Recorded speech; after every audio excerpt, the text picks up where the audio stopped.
All right, I'm here with Kurtis Lee Thomas. He's a mindfulness trainer and a master breathwork teacher. Kurtis, welcome to the show, brother. Thanks for having me. Appreciate it. Dude, I'm excited to talk with you. You know, you've worked with some big organizations, Nike, NASA, the Capital Group, and really brought breathwork and more so mindfulness and right now mental health training. Mental health is just a big buzzword topic, and we're seeing after we were just talking about coming through the pandemic and all the stress and the resiliency that people have had to go through and come out of that. And we're seeing a lot of the change in our culture, not only from our day-to-day busy world, our busy life, but the stress that impacts, and mindfulness and mental health has become more crucial than ever. You know that.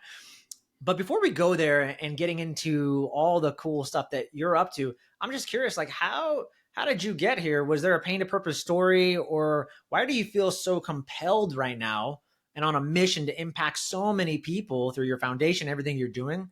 That, guys, mindfulness and breath work is the key. Yeah. Yeah. So there's a saying that goes, if the universe wants you to be a healer, be prepared to get broken. So it is a pain story. And, that's one of the greatest teachers, right? Pleasure and pain, but pain's a little bit more of a tough love teacher. So yeah, I have my story, plenty of pain moments that led me into the direction of, mindfulness, having my own healing journey. I had some health complications. And when doctors can't heal you, they couldn't even diagnose me. You start to get really curious and desperate. And when you're curious and desperate, you start to break the status quo and go in areas that you typically, not used to going in. And I just learned a lot on this journey, and, traveled to Tibet and India and, all over, just, seeking answers, new information. And on this journey, I found some pretty cool stuff. Okay. Now I'm curious. Okay. Because you're right. And by the way, when you think about people that, when you think about a diagnosis, like the fact that there's a lot of studies out there that we know. I mean, you can go to John Hopkins is one, and like 50% of diagnoses are completely wrong. And a diagnosis is just a guess, and die meaning two, and agnostic meaning I don't know. So you actually have two guesses that are unknown, and it's just a guess. And so most doctors, in my opinion, the Western doctors, they don't know shit. They're not going to fix you anyways. But so you went on this journey, and it led you to Tibet and led you everywhere. But breath work was the key. Talk more about that, and why was it the key? I mean, again, you could have done, there's so many things. I mean, you could have done mushrooms, you could have done ayahuasca, maybe you did, but you could have done so many different modalities, right? I had Bradley Nelson on the show talking about the emotion code and emotional healing. And I've seen people get transformative results from that, doing muscle testing and stuff. Why breath work? Or what was the aha for you that breath work, I guess, unlocked? Yeah. So during this journey, I became a certification collector. So I was trying all these other modalities. And yes, I did magic mushrooms. And yes, I did ayahuasca. Actually, my mother and I went to the jungle twice, and we did it together. She was dealing with depression and other things. And, mine was my healing journey. So I've tried many things. And I was already a certified life coach, hypnotherapist, NLP practitioner, sports science, fitness professional. So I had all these tools. I wasn't like a rookie. And my issue was my stomach. I had really bad stomach pains and sensations in there that I didn't know what was going on. So they tried to, they gave me a colonoscopy, endoscopy. I remember swallowing 3 pill cameras, like doing all these tests over a course of 5 years. And I remember it got so bad, just to kind of put this in perspective, I checked myself in the LA hospital and I said, okay, cut me open. I need to know what's going on in there, and I'll sign the waiver. I was traveling to India and these places. So I'm like, maybe I got like this foreign parasite that they can't detect. And, I was learning all these cool things about these parasites, which are very intelligent. We can get to that if you want to. Yeah. So I was convinced that's what it was. And thank God they didn't cut me open. And I shortly after found this one breathing technique. And in one session, I completely eradicated my stomach condition. Now, I'm a very skeptical person. I'm a Capricorn, right? And I'm very analytical, very logical. And I'm not, at that time, I wasn't into any of that woo woo stuff. So it was really hard for me to wrap my head around how I could be going to the best doctors from LA to New York. They could not fix me. And this one silly little breathing technique completely healed me in just one session. And I just couldn't wrap my head around that. And I was eventually became very grateful to the point where I exited all the companies that I had equity or shares in or was a part of that weren't purposeful, that weren't going to impact the planet. And I said, I'm putting all my energy into bringing this to the world because, mind you, I had all those certifications and I was a decade in to this mindfulness world, and I didn't know about this technique. So I knew other people didn't know about this technique. And even after I developed this whole new modality based on that technique, I would, be talking to yoga teachers that were teachers for 20, 30 years. And I'm like, hey, you should try this technique. Oh no, I've done pranayama for 20 years. I traveled all over the world. I'm like, just try this one. And then they try it and they have this huge breakthrough. They're like, oh my God, I did not know that existed. So I'm like, yeah, people don't know about this. And I just put 100% in making sure that they do. Wow. That specific. Now, by the way, did you just do it once and that was it? One time your stomach issues went away, or did it happen over time gradually? Like you just continue to do the practice and you notice, man, I'm just feeling better. My health is even more vitality. All my gut issues have gone away. One session. Wow. Which is that's the crazy part. And I'll tell you how that's possible. And I found this out later. And I had a Taoist tummy massager, and it's called CNT. And she was feeling my belly button. She goes, Kurtis, your wind gate is blocked. And I'm like, what the hell is a wind gate?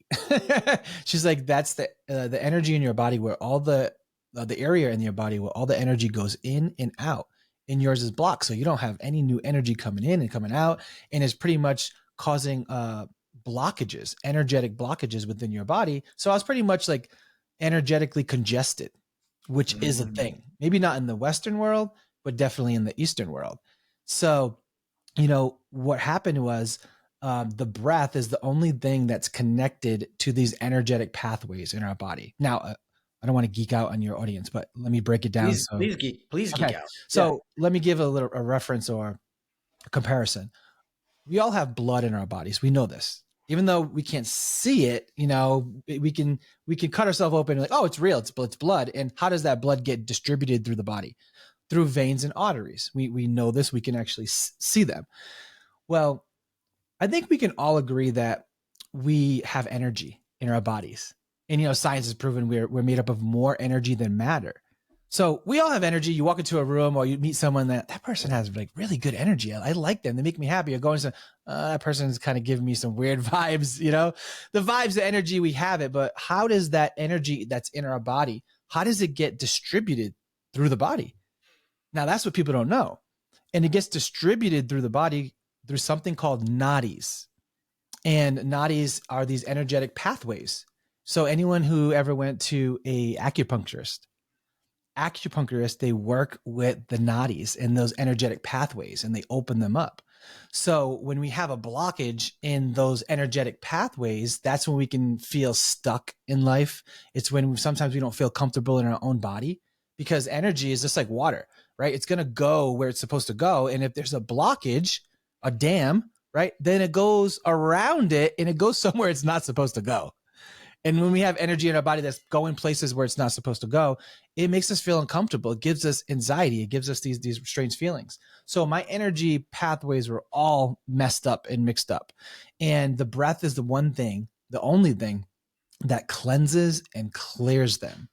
So I discovered this profound modality that is extremely cathartic because it does that. It clears back in the day, they used to call it like an emotional bath, right? You're cleansing all of your emotions and kind of starting from a clean slate. And when I removed that energetic blockage from my stomach, all of a sudden, all the energy was flowing properly. And it's interesting because your stomach is actually the Times Square of all your energy centers because it's the only place in the body where all 72,000 nadis intersect. And if you have a problem in your gut, your gut, 80% of your serotonin is produced in your gut. And that's the stuff that makes you happy. 80% of your immune system is produced in your gut. That's the stuff that makes you healthy. And, what would we trade for our health and our happiness? Nothing. And 80% is in our gut. So yeah, when I moved that energy and everything started to fall into place, and that was, that's the story. Dude, I love that because I just finished Joe Dispenza's book Supernatural, and interesting to to your point of what you're talking about, and I never thought about it this way, but he talks about clearing and blessing the energy centers, and I think there's like 7 within your system. Some people talk about chakras or meridians, and kind of starting down in the perineum and kind of working your way up through these chakras. And kind of to your point, he says if you want to get to like the quantum, or you want to create what new and possibility, but you got to clear these energy systems, because if there's a blockage in one, that's basically as high as you'll go. So if I've got issues down in the tummy, and that's the lowest part, but I want to like enter the quantum and like really create massive quantum change or possibility in my life, but I've got blockages down there. We're not talking about my solar plex, heart, throat, head. I'm not, that's where I want to get. But if I got blockages down there, you're not going to get anywhere. And you're talking about this, like, what if we can just open up those, like you're saying, the nadis, if I can open up the channels, not only, Kurtis, are you helping people, yeah, just feel better, their immunity's better, but we're talking about massive change and possibility. Yeah. And what's great about this is that it doesn't matter who we're talking to or who's listening, what level of consciousness or awareness that they're at. They could be like, what the heck is this naughty stuff and energy chakras? It doesn't matter, because if they try the breathing technique, 100% of the time it works. And unlike yoga and meditation, where you get to see results over time, compounded, and you have to be pretty consistent.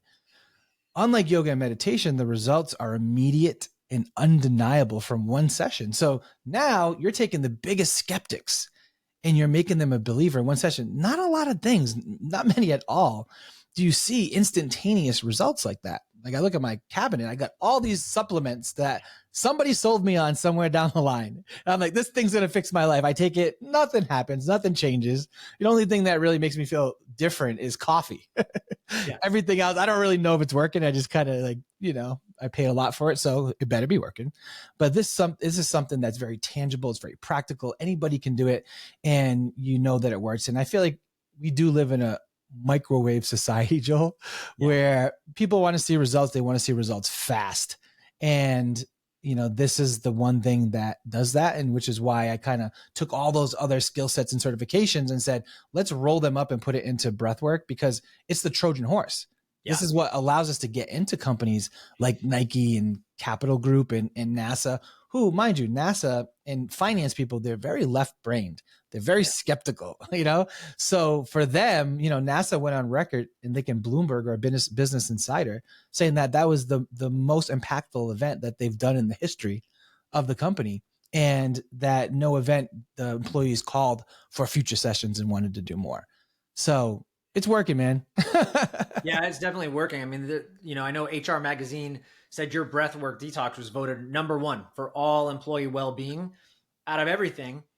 And I guess that would, the bottom line is, I was going to ask you this question is like, well, what makes the method stand out when there's such a crowded wellness space? But I think you answered it. The bottom line is it gets results, and results don't lie. That's it. Bingo. Yeah. Especially for the left brain people, right? It's like, I know I've met a lot of people on my holistic health journey. They're like, hey, listen, I don't believe in any of your woo-woo crap, but I heard that you get results, and that's all that matters. So just tell me what to do and I'll do it. So I always appreciate that too, because then it's like I've got buy-in, because you don't really care. You just want to see the results. And I'm fine with that too. I don't need you to believe everything, but I know I need you to be consistent with the work, and that's all that matters. So that's really neat. Yeah. What is, and I know you can't maybe give the secret sauce, and people can always work with you one-on-one or go to your website and kind of get some of your courses and some of your guides and all that stuff. But there's so many breathwork modalities out there, right? We know I've had some of the guys on my podcast, Niraj Naik from Soma Breath, and I've had the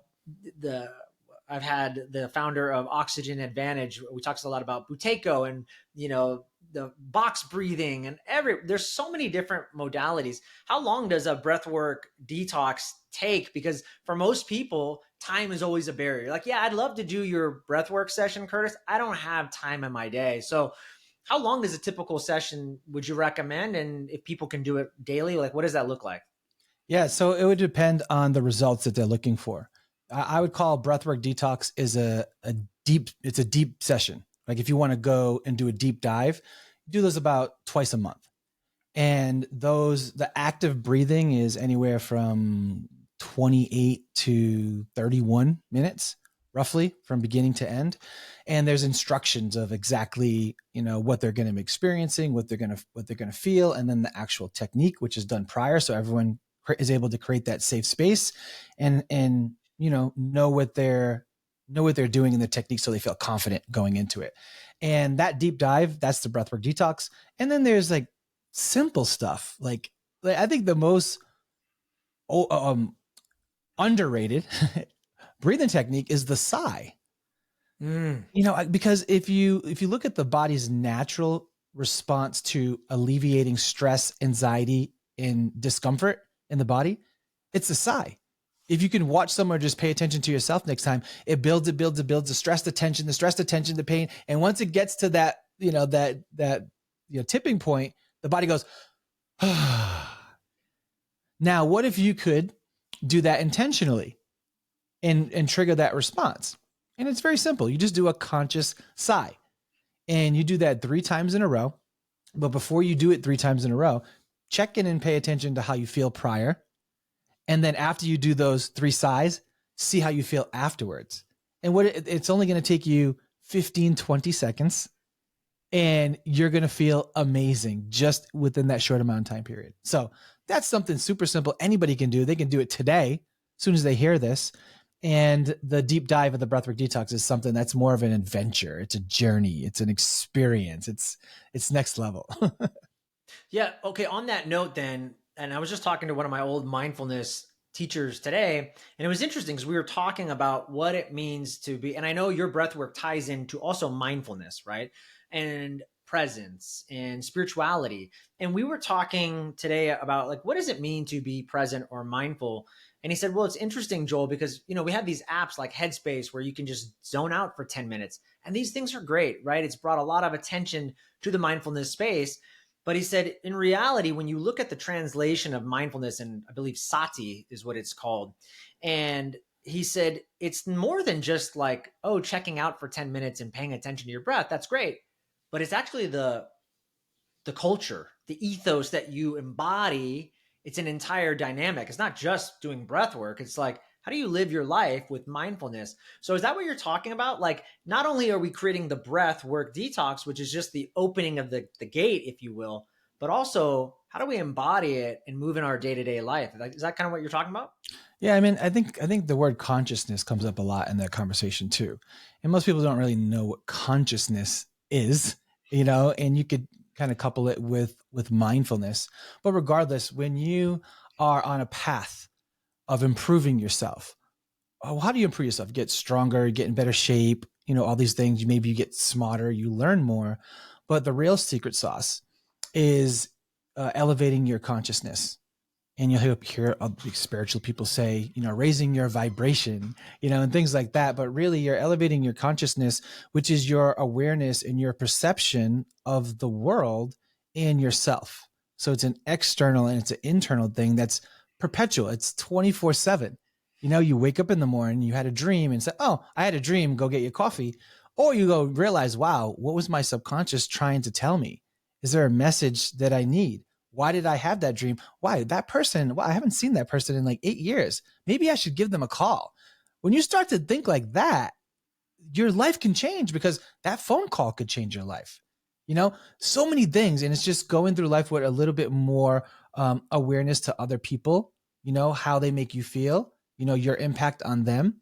And, and when you couple that with a breathwork practice, I think the number one reason I do breath work every single morning is because it does elevate your consciousness. So when it elevates my vibration, I don't want to sound too woo woo, raising my vibration. And people say that like, what does that really mean? Right. But what the breath work does is it does elevate your vibration, and you can feel it to the point your cells are vibrating. It's not like, oh, I think no, you know it is. And then when it elevates your consciousness and awareness, it elevates your thinking. And I love what Albert Einstein said. And he goes, you cannot solve the same problem with the same level of thinking that created it. So what he's saying is that you can't outthink yourself in the same situation. So this is why people go on retreats and they unplug themselves in different environments, and drug addicts will go leave to rehab in another state or whatnot. And when you do the breath work, it elevates you to another level of consciousness. And now you have different thoughts. And then when you have different thoughts, you can change your perception, and your perception can heal you. Because that's one big thing I learned as a personal lesson, is that people say time heals. Time doesn't heal. It's the measurement of when we heal, you could say, but your perception heals. Because what happens over time? What happens over time is that we get older or wiser, and our perception of what happened to us changed. Like as a kid or whatever, then you realize, you know what? My mom she was actually doing her best. Oh, I get this paying the bills thing now, like all these things. It's that awareness that it changes. So yeah, man, it's a new world, and it's a beautiful world when you start to become more conscious and aware of your thoughts, your mind, and your actions. I love that. Yeah. And the breath work can, I think for a lot of people, change your state, change your perception, your mind. And by doing that, that can be a nice anchor to leading you into other things of manifestation or whatever you want to create. If you want to look at your goals in the morning, you could probably you could anchor breath work prior and then use that as a primer to, Oh yeah. Right. I would say, so manifesting. So my first book, Joel, was The World Is Yours, The Secrets Behind the Secret. It was all about the laws of the universe and manifesting and the law of attraction. And I published that in 2014. So 10 years ago. And I learned a lot over the past decade. And one of the things I realized that's not in that book, there's a lot in that book, but the one thing that wasn't in that book that I realized, which is the key to manifesting. And the key to manifesting is that everyone's manifesting. First of all, every listener is manifesting something in their life, whether they like it or know it or not. We are. And what I realized is that sometimes you have to let go before you can let in. And we want, but we're not creating space in our life for this new to enter. And when I realized that my new life was going to cost me my old life, well, I felt like that was a sacrifice that was worth making, and it's like an airplane. I give this analogy is if you're in the airplane and you're looking to land, right? You can look to take off or land. You're taking off, you're trying to go somewhere in life. Well, guess what? If there's something on that runway, baggage, that's something that's blocking, air traffic control isn't going to let you take off. Now, let's just say you're in the air and you're trying to land somewhere in life, and there's something there. Air traffic control is going to say, sorry, you can't land yet. And what do they tell you to do? Go in circles. So a lot of people feel like they're going in circles, right? And you already know how to manifest. It's very simple. You do it every day. It's about removing the things from your life that aren't serving you. And that detox, that's why we call it Breathwork Detox, because, what did Bruce Lee say? Or was it Master Yoda from Star Wars? One of them. They said, first you must unlearn before you can learn, and you must empty your cup before you can fill it up. The detox is the secret. And I got to go back and rewrite the book now and put that in there, because that was when I had my greatest breakthroughs. Yeah. Yeah. It's so funny, like how much I'm sure back then, if we were looking 10 years back, you would have said like, oh, I figured it out, right? I got it. I understand. This is how things work. The laws of the universe, like, duh. But I'm sure even after you wrote that, you had a whole bunch of other transformations and realized so much more. You're like, oh man, like actually it's also, I forgot to mention this, Yeah. that. I love what you're saying though, about the whole idea. It reminds me too of just like the surrender experiment and having to, I've had to experience that in my own, losing my job in the pandemic, doing a lot of transitions, then fixing my marriage and my family. And it was a lot of active surrender and a lot of letting go. And I, just like you said, I didn't have the breathwork detox. I wish I had it a long time ago, but I came to the conclusion that I was getting in the way of what the universe wanted to give me. I was creating the friction and the resistance. And if I just got out of the way, things would start to get better. I knew that on a conscious level, but from a subconscious, or I guess unconscious, I couldn't manifest it. Mm. And it just, once I started to relax and let go of things, like you were talking about, surrender actively, Yeah. I just noticed all these manifestations and synchronicities started to occur. And so it was really interesting for me on my journey too. That was a big aha. I didn't need to create or set another new goal to get what I wanted. That wasn't getting me anywhere. It was actually causing me more problems. And I think Yeah. that's kind of what you're talking about. Yeah. Like, I love how you said you at least you were conscious and aware enough to realize you were getting in your own way. And most of us are getting in our own way. And even, manifesting, whether it's money or whatever. Let's just talk about money. One thing about money I realize is that poverty isn't in your pocket. It's in your mind. And when you talk about abundance is everywhere, right? We don't create abundance. We create scarcity and limitations. The abundance is there. It's what we create in our mind of that scarcity through experiences and limitations that prevents us from tapping into the flow of that abundance. So how do you remove these unhealthy belief systems? How do you remove these quote unquote blockages that people have? And I learned this. I went to the oldest and largest hypnotherapy school, and I went because I didn't believe I could be hypnotized. Like I said, I'm very skeptical, and little did I know I'd be certified in, a year later. And, I love the breathwork because breathwork is the vehicle that has NLP techniques, that has hypnosis techniques, that has profound motivational messages, music, tones, frequencies, all in one modality. And that's why it became the secret sauce for me, because I was able to take all those skill sets and all these cool modalities that everybody loved and put it into one streamlined practice where, especially if you're a habit stacker, right? I know you are.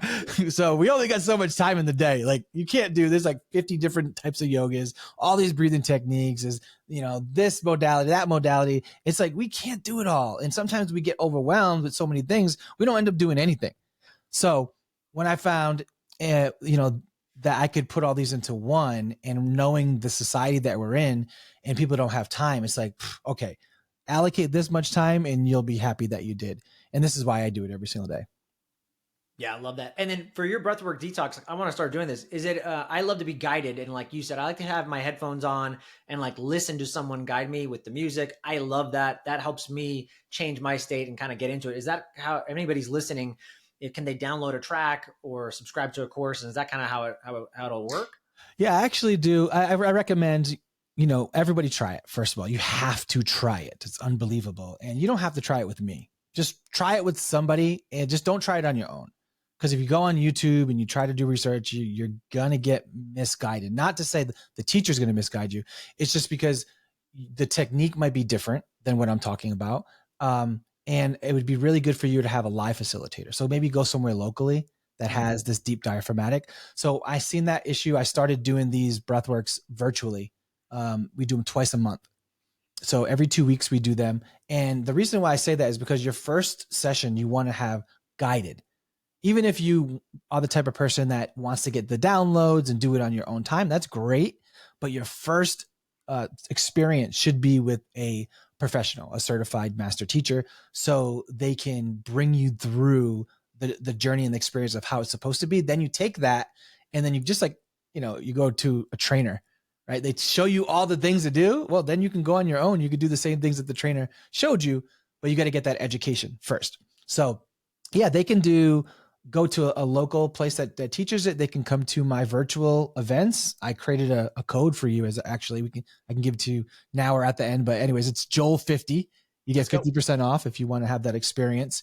And Kurtis, that's like a membership site where like we can tune in and kind of like be subscribed to your like monthly platform. Is that kind of how that would work? Or yeah, it's through Breathwork Detox, and I do them twice a month, and then people just log on through Zoom. We have people coming from 27 different countries to experience this, and we all just have a breathwork party. It's a nice little powwow.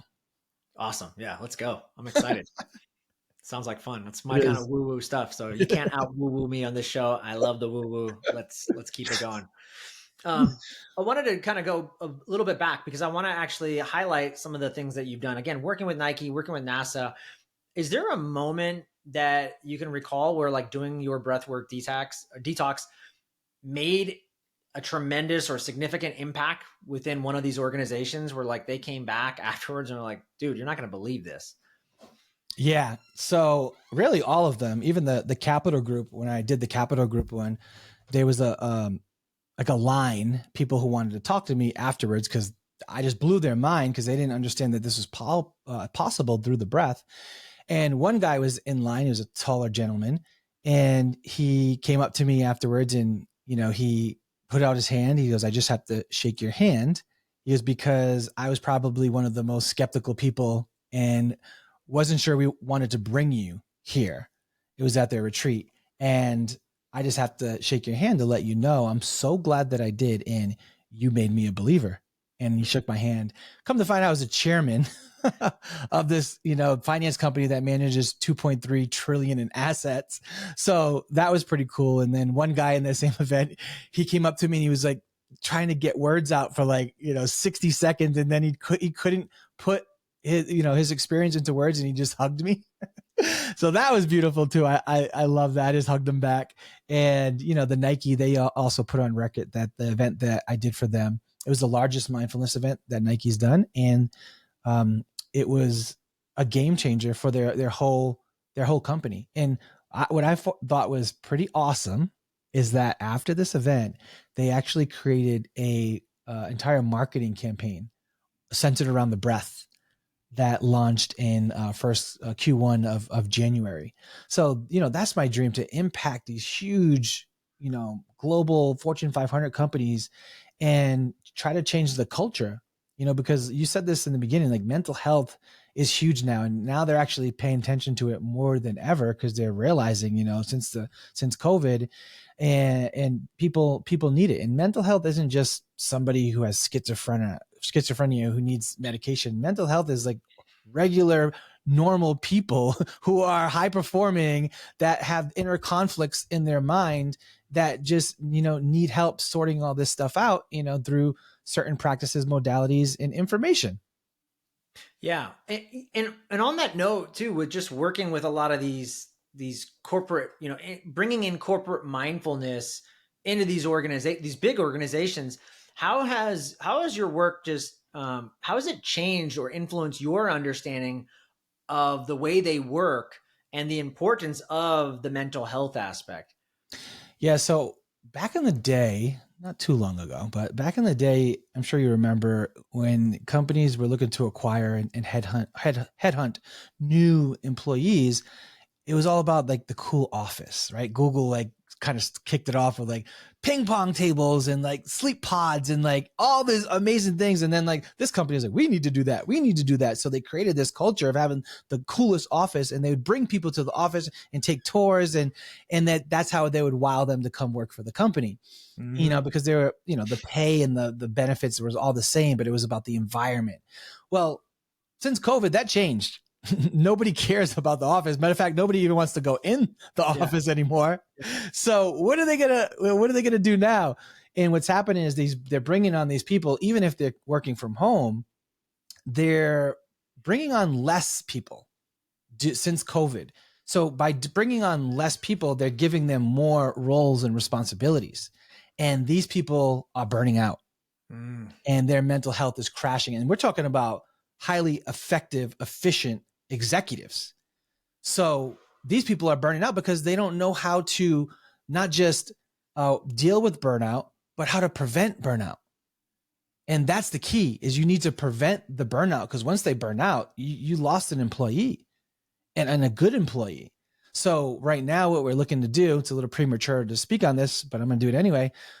We have technology we're implementing, and this technology with no wearable device allows us to pretty much scan all the employees and see what their heart rate variability is and see how stressed they are. And with this technology, we can look at a dashboard And each department, we can see the marketing department, we can see the executive team. We can say, oh, marketing department, look at their vitals. Look at this. They're stressed out. They're burnt out. Let's get their creativity back up by doing a creativity-based breath work. And then we can look at an executive team. Oh, this is a problem. The executive team, they're crashing and burning right now. And we give them 2.5 more months. Let's schedule a retreat, maybe just a 2-3 day retreat, and get them recalibrated because they're important, right? So this is the future of what we're doing with these modalities. We're using breath work, but we have all the tricks up our sleeves as well.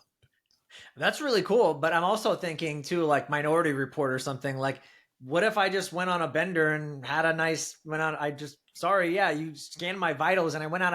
I drank a little bit too much last night. I don't need a retreat. I do need to get some sleep and some hydration. But please don't scan the alarm on me. And looking at my vitals, like that's kind of crazy. Yeah. So the company can't see it, but we can.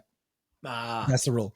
And we can't see individuals. We only can see groups, right? But it will affect the collective of your group, of your department, no matter what you did. It doesn't matter what you did. What matters is what's your energy like? Are you productive? Maybe you did go on a binger or whatever, or maybe you're stressed because your wife's giving you shit. we don't know, but what matters is how people are showing up energetically, and not just saying this is wrong. We're giving solutions of how to work with those energies and to create a more just a healthier work environment for people where they have the tools and the resources. Yeah, I love that. And, having been a former first responder myself, that's a big thing in the industry is, hey, I don't mind asking for help, but if I'm going through, it's tough for a lot of men or alpha men. And just in that space, especially, is to admit that, hey, I might have a problem or want to talk about it. And also the fact that we might be judged or blamed. If that happens, then we could lose our job because you could say, oh, well, you admitted here to the therapist that you want to kill yourself or you don't feel good. That could later come back and haunt you. But if you have coaches like yourself who can say, hey, man, I just noticed your vitals are a little off. How can I help you? How can I support you? That's a lot more nurturing, and it doesn't feel, and the department doesn't know, which I think is crucial. Exactly. So I love that you're partnering, you're doing that with that company. That's amazing. Yeah. Thank you. Yeah. Talk about the Just Breathe Foundation and just what it's been like to work with top global brands and celebrities, and just, again, how has that influenced your approach in addressing the mental health epidemic through your foundation? Yeah. So Just Breathe Foundation I'm the chairman of the Just Breathe Foundation, and this is something we're looking to equally grow with Breathwork Detox. And I ended up actually writing a children's book last year, and it's called The Secret of Life. And it's book 1, Just Breathe. And it's about a female and her grandmother. And her grandmother is filled with, she's wise, she has wisdom. And they're talking about bullying and all these things that happen in school. And she finds this, secret technique that helped rid her of her, anxiety in school and whatnot. So it's pretty cool. It's an intergenerational story. And I made that for kids because I looked back and I was like, man, and I know it sounds cliche, but it's like, if I had the tools that I have now back then, I just would have saved me so much pain and suffering. So I was like, what can I do? Like, I just don't want to just think about what can I do? And that's when I wrote the book and created the Just Breathe Foundation. And we're donating these books to elementary schools, and we're going into the schools and reading them to the kids. And if you go on justbreathe.org, you'll see the video of the kids doing it, and immediately their state changing. Immediately feeling good and like, wow, I didn't know I could do that. So that's a big initiative that we're doing. And ultimately, the next thing we're going to do is create a documentary on the breath, but in a really cool, hip way where it's not your typical boring documentary. And I think that's going to be the next project that we're going to be growing in the Just Breathe Foundation. That's so cool, man. I have two boys, and I'm always thinking of ways, how can I cultivate more mindfulness and model new strategies and ways for them so that they can have the tools that I didn't have. And what I love to read to them. And so if I can find stories that's such a great way to teach them. So thank you for doing that. I'm totally going to pick that up after we get off this interview. Yeah. Awesome. I was thinking too, we were talking a little bit about, I know we're gonna have to wrap things up in a little bit. I think you have a hard stop, but I wanted to ask you just about, you mentioned consciousness, and this is something, and mindfulness and spirituality. And we were talking a little bit offline about this idea, like, hey, if you want me to go there, and I would really love to actually kind of hear your take on that. And I'm going through my own spiritual journey as I learn, hopefully, to become more and more conscious. There's a lot of influences I've had in my life, like Nisargadatta, I am that, and a lot of metaphysical books and trainings, and this whole idea about oneness and then nothingness, right? And I'm sure you've gone through your own journeys, I can tell. How do you see that, especially, when you're working with all these big CEO executives, left brain dominant, and they're like, oh, great, Kurtis Lee Thomas coming in with his spirituality woo-woo. How do you slowly, though, start to introduce and like really make people see like, hey, you're honestly probably missing it, and you're playing the game at a 3D level or even 2D, and there's other dimensions or other levels of consciousness that if you only understood this, man, your life would be so much more rich. And have you found that for your own journey as well? Yeah. So at one point I realized I'm not trying to change anybody. I'm not trying to push any belief or agenda on them whatsoever. And that has served me well, because I did the opposite and it just didn't work. You're fighting and that's not what it's about. And I don't use the word spirituality, like that in corporations. I stay away from that stuff actually, because you can really turn somebody off using anything that's perceived as woo-woo. So this is why I love two things. One, mindfulness, because mindfulness is not woo-woo. But what is mindfulness really? Mindfulness is the bridge between spirituality and business when you talk about like corporate mindfulness. Mm-hmm. So I can use that word mindfulness, and it's like replacing spirituality, but in business, we're going to bring mindfulness. What is mindfulness? We're bringing awareness. We're bringing consciousness, right? It's, self-reflection, self-value, bringing all these qualities and teachings into the corporation. So, and breathwork is the most profound modality. There's very simple breathing techniques, but as far as breathwork detox, it's extremely profound. So it became the Trojan horse to be able to get all these things, because it doesn't matter what you call them. Typically, when you call these things like chakras, spirituality, all that stuff has these connotations that get, turn people off. So it's just about being you. One of the biggest things I learned that changed everything is that all the work that I do on me, it literally is what calibrates my energy field. All my experiences are in my energy field. And when I meet people, when I go into a big organization and I radiate my energetic field, my auric field, they feel it. I don't got to push anything on them, because they learn even through the process of osmosis. And if you get really spiritual and woo-woo, you can, there's all types of things happening behind the veil and screen of our awareness. Spiritually speaking, codes flying around. I mean, you'd be balled over if we really knew what was going on. So yeah, man, I keep it practical. I keep it simple. It's based on results, to the point where when I started doing that, then they start asking me questions. Hey, what do you think about this? So it's like, okay, this is the way to do it. And that way seems to have served me well, and it's working. Yeah. Really, really cool stuff. How do you see, and you just mentioned kind of the things you're going to be doing with like AI, it sounds like, and some of these other technology companies that are screening. How do you see breathwork evolving in the next decade or so in the corporate world? Yeah, everyone's going to have it, because what's happening right now is I think 40%, more than 40% now, because that was a couple years ago study. They were 40% of all corporations, the big corporations, were offering mindfulness to their employees. And that was pre-COVID.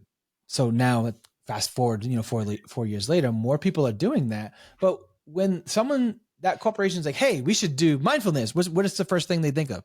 Yoga and meditation. So what happens is they'll do it for a little bit, and then it falls off, and then people don't get as interested, because why? They're not seeing the results. You have to do meditation every single day. You have to do yoga every single day for years to really get the benefits. And, I've asked many yoga teachers, and it's years that you have to stay consistent with yoga to really get those benefits and have your body start changing and moving. And people don't have time for that, So I think they're getting burned out and they're just like, this doesn't work. I'm bored. So breath work, when you implement that, it's like one session blowing their mind and they're like, oh my God, I know this works. So they want more. But then when you blow their mind with one technique, now they're like, well, what else you got? What else can I do? Oh, well, do this one, do this one. And it could be so minimal or trivial, technique where you're like, how does that really work? But because you know the power of the breath work, now you're more open to it. And now this whole concept of the breath, that's where it's at. Because what is yoga without conscious breathing? Stretching. That's it. It's stretching. So you have to incorporate the breath. The breath is the foundation. It transcends all genres. Karate, sports, boxing. It's all comes down to your breathing, right? The technique of your breath. And are you depleting energy? Are you building energy? So, that's my goal, is to really just make the breath cool again and, and make it fun. And I feel like I've accomplished that with what I'm creating. And, I'm just getting started. Yeah, really cool. Are you training other, I know tons of coaches like myself. Are you training the trainer, other coaches, and to add it to their practice and to expand the breath detox? Yeah, that's actually where almost all my focus is going, into training teachers. I do the 2 events for everybody twice a month, but the teachers, that's where the magic's at. Because if I can teach somebody everything I know about the breath and how to create a new career in breathwork, getting paid, transforming people's lives, and then they go out there and then they impact thousands of people, well, that's how I'm able to actually make a dent in the universe. It's not all about me. I need a team. I need an army of facilitators. And, that's where a lot of my energy is going right now. Yeah. Awesome.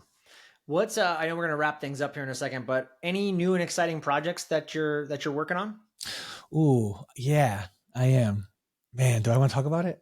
Yeah, man, I'll say it. I won't say too much about it, but breathwork parties. It's a whole new division we're creating in Breathwork Detox, and it's just another way to make it cool, super fun, and most importantly, it's a way for the average person who doesn't want to become a teacher how to make money in breathwork and create these parties and be certified to become host. That's the next big thing that we're working on, and we're going to be launching that in summer equinox. That's going to be great, because we know, especially post-pandemic, and we're entering this AI world, which means everyone's going to be attached to we're more connected than ever, as they say, but more disconnected. And what a great way to shake things up and create community, create tribe, and have some fun and do something different through breath work and have it be like a party. I think what a great idea. Yeah. So instead of selling Tupperware and things like that, they're going to be giving transformational experiences at their house. Yeah, that's very cool, man. Last but not least, anything that I didn't ask you that you wish I had? Oh man, I don't know. I think you did quite an excellent job. Okay. Worst case scenario, we always bring you around for round 2 or round 3, because I think there's just so much more I could ask you, but especially about higher consciousness and spirituality, that'd be a whole nother podcast. Well, Kurtis, talk to us. Just if people are interested in learning more about just everything you're doing, the projects you're working on, what's the best way for them to connect with you, either on social media or your website, that kind of stuff? Man from the Stars is my Instagram page, and I'm pretty active on there. I try to respond to all messages at least within 48 hours. So Man from the Stars on Instagram, and then they can just go to breathworkdetox.com and see everything that we have going on in the breathwork world. Awesome stuff, brother. Kurtis Lee Thomas, appreciate you so much, man. Thanks for being on the show. Thank you, man. Appreciate it.